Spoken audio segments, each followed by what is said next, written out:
Chapitre 6, on a le dernier chapitre, la vidéo numéro 2, les modèles de l'atome. Le modèle de Thomson. Thomson a découvert les électrons. Donc pour proposer un modèle de l'atome, il a considéré que l'atome est une boule, est une sphère chargée positivement et il met les électrons à l'intérieur. Donc c'est le modèle globulaire ou bien aussi le pain au raisin. Ce modèle de Thomson fut vite dépassé par la célèbre expérience de Rutherford, physicien anglais, le père de l'atome.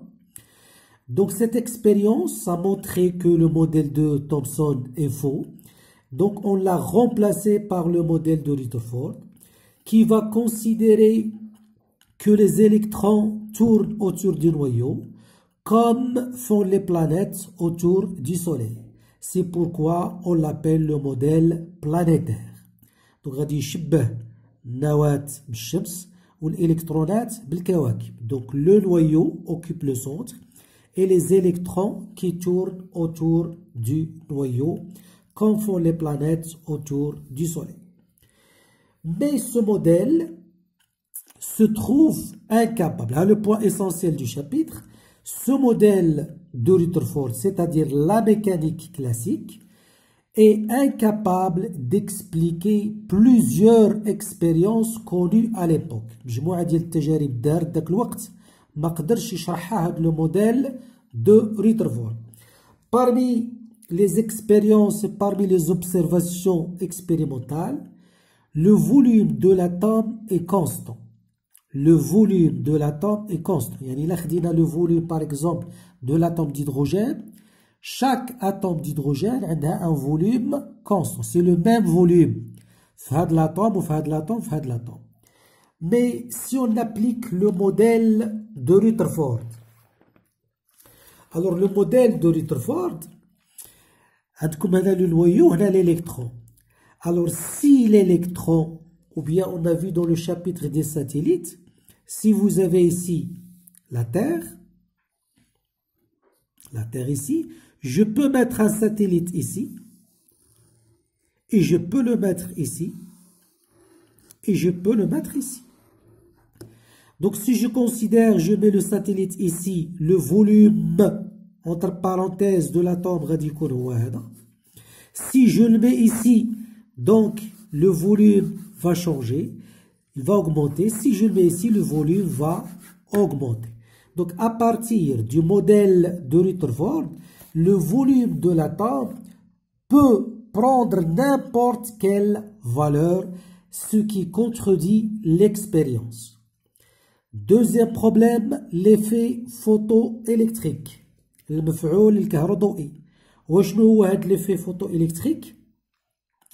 Si on prend un métal et on le soumet à l'action d'un rayonnement, on envoie une onde électromagnétique, soit une lumière visible, soit une onde ultraviolette, soit infrarouge. Alors qu'est-ce qu'on observe? On observe que la lumière peut arracher les électrons de ce métal. يعني les électrons اللي كيكونوا في la surface, s'ils gagnent de l'énergie, ils vont quitter le métal.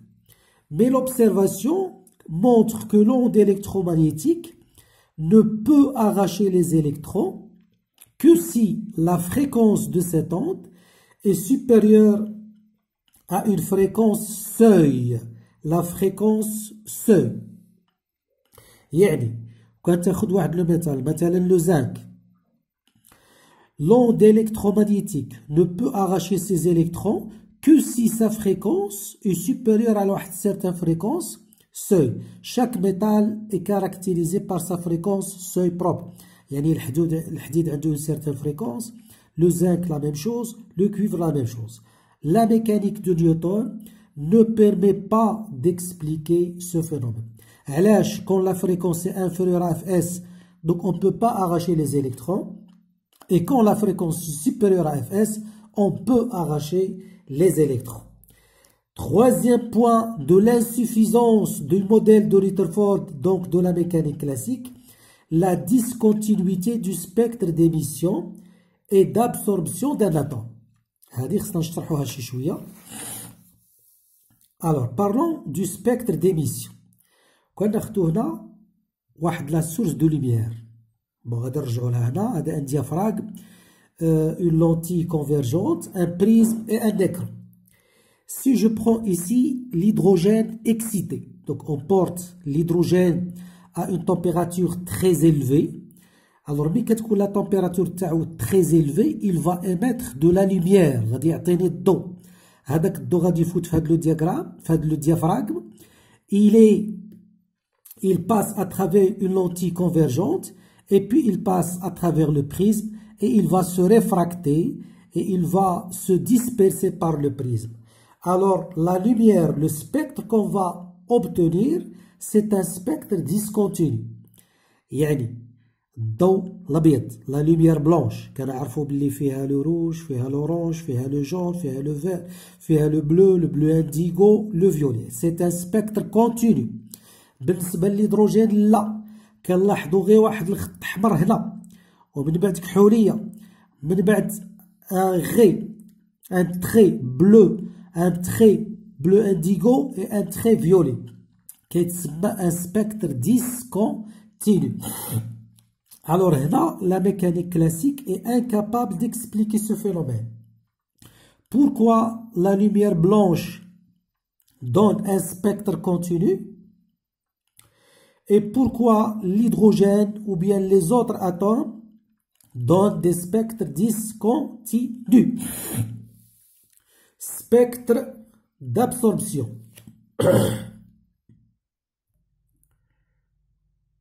Donc, c'est un spectre d'absorption, le spectre d'émission.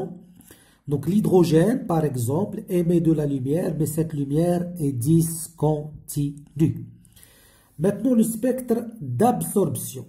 Si je prends une lumière blanche, dans le diaphragme lentille, ou la substance. Par exemple, on a de l'hydrogène. Alors, quand la lumière blanche passe à travers cette substance et passe à travers le prisme, on obtient un spectre de raies. Le spectre, la même chose. Bon, là, غادي يعطيني انا ما عنديش لي كولور، غادي يعطيكم الاحمر اكسيتيرا بحال قبيلات. غادي يعطيكم لو سبيكتر دو لا لوميير بلانش، بصح فيه كحوليات، فيه خطوط دي تري سومبر. هاد لي تري سومبر بحال لي تري تاع قبيلات في نفس البلاص، غير قبيلات كانوا عندهم دي كولور، هنا غادي يكونوا سومبر. دونك واش هو المعنى ديال هادشي؟ Donc, quand on envoie de la lumière sur une substance, ici par exemple on a pris l'hydrogène, il va absorber le rayon rouge ou bleu ou le bleu indigo ou le violet. لهذا هادو غادي تكون في بلاصتهم كحولية والآخرين غادي يكونوا normal. Donc la mécanique classique ne permet pas d'expliquer ce phénomène. Pourquoi le spectre d'un atome est discontinu? علاش كيعطيني خطوطة ما كيعطينيش داكشي متصل. Donc la mécanique classique est incapable d'expliquer ce phénomène.